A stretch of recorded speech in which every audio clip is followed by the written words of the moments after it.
3, 2, 1, Dental Podcast.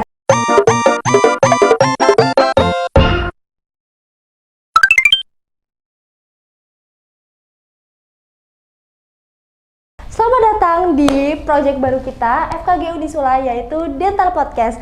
Obrolan ringan gigi dan mulut dengan saya Nada Syafa. Dan by the way guys, di sini udah ada tamu yang lagi hits banget sih pastinya. Buat kalian yang mungkin udah kuliah ataupun udah masuk di FKG Unisula, pasti kalian bakal kenal sih Kak Vera. Yeay. Nama lengkapnya siapa nih Kak Vera? Nama lengkapnya Sylvia Vera Indrawati, biasa dipanggil Vera. Kak Vera ini mahasiswa FKG ya Kak?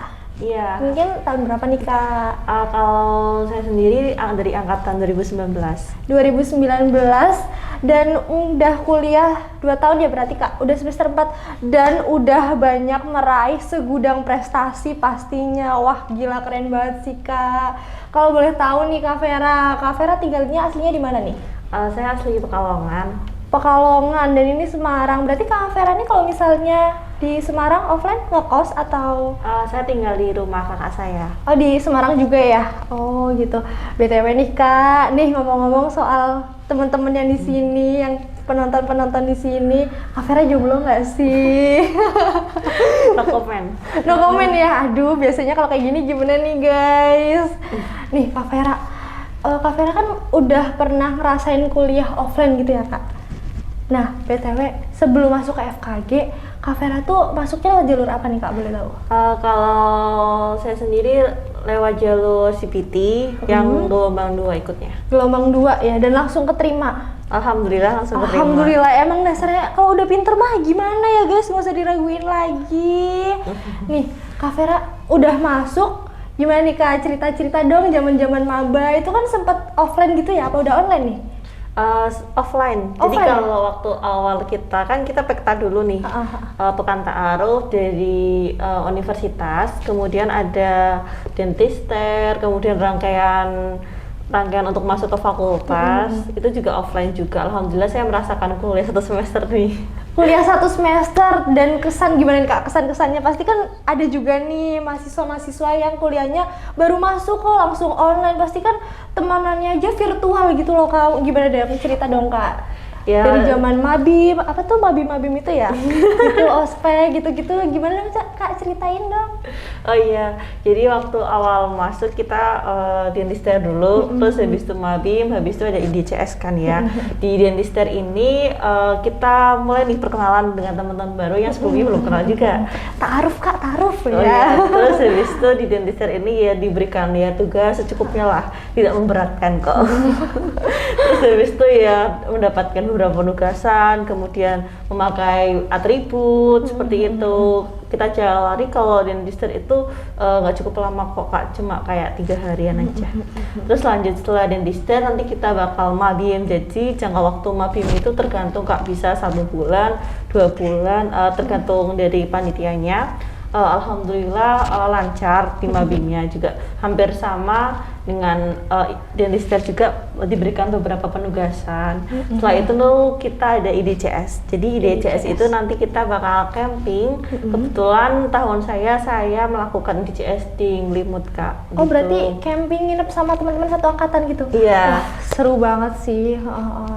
Terus gimana nih Kak? Udah menyelesaikan tahap yang namanya perospekan, masuk ke namanya perkuliahan. Gimana nih Kak? Biasanya kan dengar-dengar, aduh anak kedokteran tuh sibuk, kedokteran gigi tuh banyak prakteknya. Gimana nih Kak buat Kak Vera sendiri? Apalagi kan Kak Vera kan juga bisa dibilang berprestasi, bahkan sangat berprestasi nih Kak. Gimana sih cara mengatur waktunya gitu? Oh iya, kalau misalnya belajar seputar kedokteran gigi ya. Jadi kalau misalnya di Unisula ini kita bakal belajar lewat student based learning. Jadi kita belajar sendiri, dan juga ada sistem kuliah pakar. Di sistem kuliah pakar ini kita bakal diajarin sama dosennya. Jadi dosennya tuh bakal mengajar tuh di kelas. Sementara kalau misalnya tutorial itu kita akan belajar bersama teman-teman. Dalam satu kelompok belajar itu ada sekitar 9 sampai 12 orang. Dan nanti akan dibimbing oleh 1 dokter yang akan mendampingin kita gitu. Dan nanti kita bisa belajar jurnal, awal. Kemudian menurut saya sih materinya itu cukup menarik ya, karena kan kita belum pernah sama sekali biologinya SMA sama kedokteran gigi itu jauh beda banget, iya kan? Terus habis itu jadi kita bisa belajar nih tentang kedokteran gigi yang bener-bener secara kedokteran gitu. Berarti tuh kalau misalnya diibaratkan biologinya SMA tuh kayak belum ada apa-apanya gitu nggak sih Kak? Atau gimana nih kalau kata Iya, Kakak? jadi kayak di SMA tuh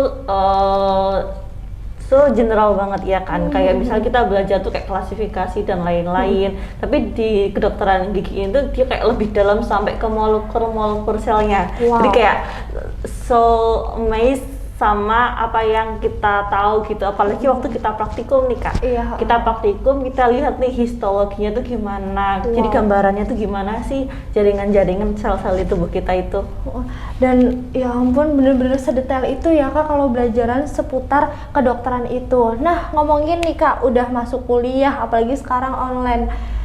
Boleh tahu dong Kak, pastinya suka dan dukanya kuliah di FKG Unisula. Wah, kalau ini mah banyak sukanya nih. Banyak sukanya nih Kak, apalagi dosennya kan ya ampun baik-baik banget nggak sih Kak? Iya. Jadi kalau misalnya suka dukanya tuh pasti banyak banget sukanya. Kayak misalnya ketemu teman baru dari berbagai daerah ya. Jadi teman-teman tuh pada jauh rumahnya di Sumatera, Riau, Papua, itu ada semua di sini. Terus habis itu dari segi pembelajarannya nih, jadi sistem belajarnya tuh kayak lebih asik gitu. Jadi kita bakal belajar mengenai materi nih. Jadi nanti kita akan bahas nih materi ini tuh sampai ke dalam-dalamnya gitu, sampai ke tulang-tulangnya. Wow, rumit sekali ya Kak. Terus habis itu nggak rumit sih Kak, jadi kayak jadi lebih asik gitu. Jadi kayak saya ngumpamain belajar itu seperti hal yang menyenangkan. Jadi kayak biar membangun mood ketika belajar. Jadi ketika kita belajar tuh jangan dibuat moodnya itu jelek gitu. Harus bisa membangun mood ketika belajar. Kemudian sukanya lagi dosen-dosennya nih Kak. Jadi ketika kita dekat sama dosen itu kita akan dibimbing nih Kak. Seperti saya dibimbing untuk mengikuti PKN, dibimbing untuk mengikuti Pilmapres dan lomba-lomba lain nih. Jadi buat kalian yang mau berprestasi tuh bisa banget nih di FKG Unisula karena bakal difasilitasi sama FKG Unisulanya ini. Terus dari segi fasilitasnya tuh cukup lengkap, ada ruang OSCE-nya kita mandiri ya Kak, ada ruang OSCE, ada ruang kuliah pakar, kemudian ada beberapa ruangan organisasi dan cukup lengkap dan nyaman gitulah. Terus kalau dukanya apa ya? Dukanya tuh sekarang kuliah online kan? Ya sekarang tuh kuliah online jadinya kayak sedih gitu aja sih, nggak bisa ketemu teman-teman, nggak bisa belajar di kampus gitu. Iya sih ya Kak, emang dampak dari pandemi ini semuanya kena ya Kak. Apalagi kan kita kan banyak prakteknya ya Kak, itu kan juga ya ampun kita nggak ada dosen, kita diajarin secara virtual, itu kan pasti kan kayak bikin pusing banget gitu. Terus nih Kak, BTW ini kan sesuai dengan tema mahasiswa berprestasi, gila keren banget sih Kak Vera. BTW gimana nih Kak? Mungkin juara-juara yang pernah Kak Vera raih dari awal masuk kuliah atau dari zaman maba sampai sekarang yang udah pernah diraih apa aja nih Kak? Ya, alhamdulillah prestasi-prestasi yang pernah saya raih itu saya mendapatkan juara 1 lomba video bersama tim saya, ada beberapa anggotanya. Itu juara 1 di Universitas Lampung Mangkurat, kemudian juara 1 di Universitas Siak-Kuala, kemudian juara favorit di Universitas Indonesia. Ya. Terus buat masuk sebagai mahasiswa berprestasi itu gimana Kak mekanismenya? Mungkin dari teman-teman ini pengen nih, aduh Kak Vera, aku ngefans sama Kak Vera, gimana sih cara tanyanya? Aku kan malu, aku nggak kenal sama Kak Vera. Mungkin Kak Vera bisa jelasin di video ini, di podcast kali ini. Oh iya, jadi bisa dilengkapi berkasnya ya, nih buat adik-adik nih yang mau nyiapin buat tahun depan, maybe or berapa tahun lagi, bisa disiapin nih berkas-berkasnya. Jadi kayak kalau saya udah nyicil nih dari maba, saya pengen jadi apa ya nanti di FKG ini gitu. Kalau saya menginginkan sesuatu, saya kayak berusaha kayak cuma mengangannya saja kan pertama-tama ya kan. Terus habis itu saya cari tahu nih pathway-nya tuh gimana cara jadi mawapres ya. Kebetulan mawapresnya Unisula yang 1-2 tahun kemarin itu kakak tingkat saya di organisasi, jadi saya bisa tanya-tanya langsung nih cara jadi mawapres gimana, terus prestasinya tuh apa aja gitu. Jadi untuk prestasinya itu saya cicil di semester 3 dan semester 4 saya mengikuti beberapa perlombaan. Kemudian yang dinilai itu adalah keaktifan organisasi Kak. Jadi organisasi itu cukup penting untuk mendukung Mawapres ini. Wah, berarti Kak Vera ini selain mengikuti Mawapres, mengikuti lomba-lomba dan juga ikut organisasi ya Kak? Wow. Iya nih, ikut organisasi. Emang kenapa sih Kak? Kenapa si Mawapres itu harus didukung dengan organisasi? Iya, jadi kualitas pendidikan akademiknya itu nggak cukup loh, IPK yang tinggi aja nggak cukup buat membuktikan kepada panitia atau juri, atau kita mau apply beasiswa pun kita akan ditanya bagaimana keaktifan kita dalam berorganisasi. Alhamdulillah saya masih aktif di 4 organisasi. Saya sebutkan dulu, yang pertama itu dari segi fakultas saya mengikuti 3 organisasi. Yang pertama ada BEM atau Badan Eksekutif Mahasiswa, saya menjabat sebagai sekretaris. Yang kedua ada GIC atau Go International Community, itu saya menjabat sebagai wakil ketua. Kemudian yang ketiga itu ada di DISRT atau Dental Student Research Team, saya menjabat sebagai ketua divisi media timnya. Setelah itu di tingkat universitas saya aktif di SIC atau Sultan Agung English Club, di mana di sini saya sebagai debat division atau masuk ke divisi debatnya.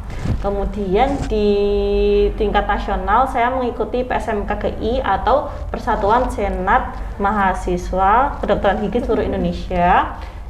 Saya di PSMKGI menjabat sebagai Komisi A, di mana Komisi A ini berfokus pada pendidikan penelitian seperti itu. Wow, banyak banget Kak.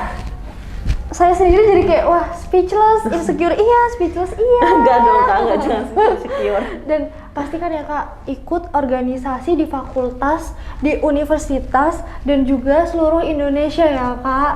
Itu gimana sih Kak cara pembagian waktunya? Dan sedangkan di sini Kak Vera tuh lagi boomingnya seputar mahasiswa berprestasi. Itu kan pasti kan pengaturan waktunya yang cukup bener-bener rumit deh Kak. Itu gimana dong Kak? Mungkin kasih ke tips-tips ke teman-teman, adik-adik atau kakak-kakak sih.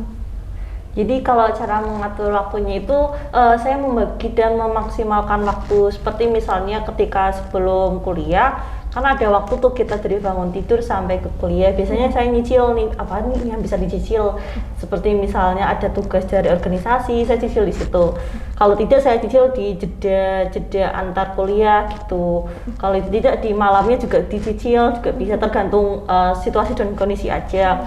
Kemudian kita buat nih to-do listnya tuh apa. Jadi kalau misalnya saya orangnya kan pelupa ya, karena saya tahu orangnya saya orang pelupa, saya membuat nih to-do list yang harus saya lakukan. Jadi saya tahu hari ini tuh yang sudah dilaksanakan dan yang belum dilaksanakan. Jadi kita bakal udah dicek, udah selesai. Kemudian setelah itu kita membagi waktunya tuh jangan multitasking itu boleh, tapi jangan berlebihan dan harus tahu tempatnya. Terus saya juga melakukan skala prioritas, di mana saya mengerjakan dulu tugas yang penting dan urgent, dan darurat. Penting atau urgent dan darurat, di mana harus segera dilaksanakan dan itu penting gitu. Jadi ketika misalnya ada tugas kuliah buat besok dan itu harus dikumpulkan malam ini, jadi saya harus menyelesaikannya dalam malam ini. Itu yang harus saya kerjakan terlebih dahulu, seperti itu. Berarti intinya manajemen waktu yang pas dan jangan menunda-nunda pekerjaan gitu ya Kak. Kalau bisa dicicil, jadi kan kita nggak bisa nih kalau misalnya ngerjain semuanya bersamaan kan, jadi kita harus cicili satu-satu, jadi bisa selesai. Dan jangan lupa buat kasih buat rest, buat istirahat buat kita. Jadinya kita selain kita udah melakukan belajar dan mengerjakan tugas, itu tetap harus kasih waktu buat me time, buat self love gitu-gitu Kak. Nih mau tanya nih Kak, di samping organisasi itu, prestasi kakak yang kakak raih, terus juga tugas kuliah yang pastinya juga banyak, kakak pernah nggak sih kayak ngerasa ya ampun pusing banget inilah itulah dan lain sebagainya, pernah nggak sih kayak ngerasain di fase itu? Kalau ditanya pernah, pasti pernah nih, apalagi kalau misalnya mepet deadline. Jadi kayak sebenarnya saya udah nyicil nih, tapi kan karena harus ada revisi dan mepet deadline, itu kayak kita harus kerja lebih maksimal lagi kan dibandingkan sebelumnya. Makanya saya merasa pusing gitu, tapi kayak saya lihat apa sih yang bakal saya dapat ketika saya sudah berjuang begitu keras, dan saya sudah membayangkan apa yang akan saya dapat. Jadi kayak itu menjadi motivasi saya sih. Kemudian saya juga ketika saya pusing gitu, saya chat ke orang tua saya atau chat ke teman saya gitu, kayak ada perasaan lega seperti itu. Ngomong-ngomong nih Kak, tadi kan kakak sempat menyinggung dikit tentang self love, kasih space, waktu dan lain sebagainya. Biasanya nih Kak di Instagram, di TikTok nih Kak yang lagi booming-boomingnya itu kan ada yang bilang self reward, self love itu bentuk dari apresiasi buat diri sendiri. Mungkin Kak Vera juga menerapkan itu ya Kak. Kalau misalnya boleh tahu nih Kak, self reward buat kakak sendiri setelah meraih suatu keberhasilan itu apa nih Kak? Self reward saya itu saya istirahat Kak. Istirahat ya Kak, cukup istirahat dulu ya. Istirahat dulu, terus habis itu hangout sama teman gitu, kayak refreshing atau pergi sama keluarga gitu. Jadi kayak memfreshkan pikiran kembali gitu kan. Tapi kalau misalnya saya setelah ujian ataupun saya setelah melakukan sesuatu, misal presentasi yang besar membuat saya deg-degan, itu saya langsung kayak tidur lebih awal gitu biar merilekskan kembali tubuh saya gitu Kak. Berarti self reward itu nggak mesti suatu hal yang besar, cukup hal yang kecil aja, kayak contohnya istirahat begitu ya Kak? Iya, bisa pergi juga sama teman dan keluarga. Terus mungkin ini kan bahas-bahas tentang Mawapres nih Kak, apa sih yang pengen disampaikan buat teman-teman, adik-adik atau buat kakak-kakak yang nonton video ini? Jadi Mawapres itu bukan sesuatu yang tiba-tiba ada gitu. Jadi Mawapres itu terjadi dari tahun ke tahun gitu. Terus bagaimana kita mempersiapkannya nih. Jadi mau cerita sedikit Kak tentang Mawapres. Jadi sistemnya Mawapres di Unisula ini, kita akan diseleksi dulu nih dari fakultas. Seleksi ini berupa seleksi berkas. Itu seleksi berkasnya itu meliputi nilai TOEFL. Ini jadi buat adik-adik yang nanti mau tes TOEFL, jangan lupa kalau misalnya tes TOEFL itu penting loh buat Mawapres. Kemudian ada capaian unggulan atau prestasi yang sudah diraih, kemudian ada publikasi, kemudian selain itu ada keaktifan organisasi, itu maksudnya capaian unggulan, itu juga harus dipersiapkan. Jadi nanti kita akan menguploadnya kan Kak, menguploadnya itu berupa capaian unggulannya itu syarat-syaratnya. Kemudian yang ketiga ini adalah karya tulis ilmiah atau gagasan kreatif mengenai suatu inovasi di masa kini. Jadi kayak tahu SDGs atau Sustainable Development itu Kak, SDG yang fungsinya tuh dia itu dari di tahun 2030 itu akan tercapai, akan tercapai kan SDG menurut WHO lah. Itu kita akan kulik tuh apa saja inovasi yang dapat kita sampaikan melalui karya tulis ilmiah itu untuk menyelesaikan masalah di masa sekarang ini. Kemudian dari gagasan kreatif itu nantinya akan presentasi. Jadi semua fakultas di Unisula, 11 fakultas akan presentasi satu persatu. Kalau bisa presentasinya memakai bahasa Inggris karena akan menambah nilai gitu. Nanti kita juga bakal ditanya-tanya nih mengenai gagasan kreatif kita, mengenai masalahnya, kemudian kaitannya, terus bagaimana ini bisa menyelesaikan masalah sekarang, seperti itu. Kemudian tanya jawabnya juga bisa bahasa Indonesia dan bahasa Inggris tergantung jurinya yang menanyakan. Setelah itu Mawapres saya itu berlangsungnya itu 1 hari. Jadi kita presentasi secara urut dan diumumkan langsung setelah maghribnya, seperti itu. Jadi itu sih Kak serangkaian acara Mawapres yang saya lalui gitu.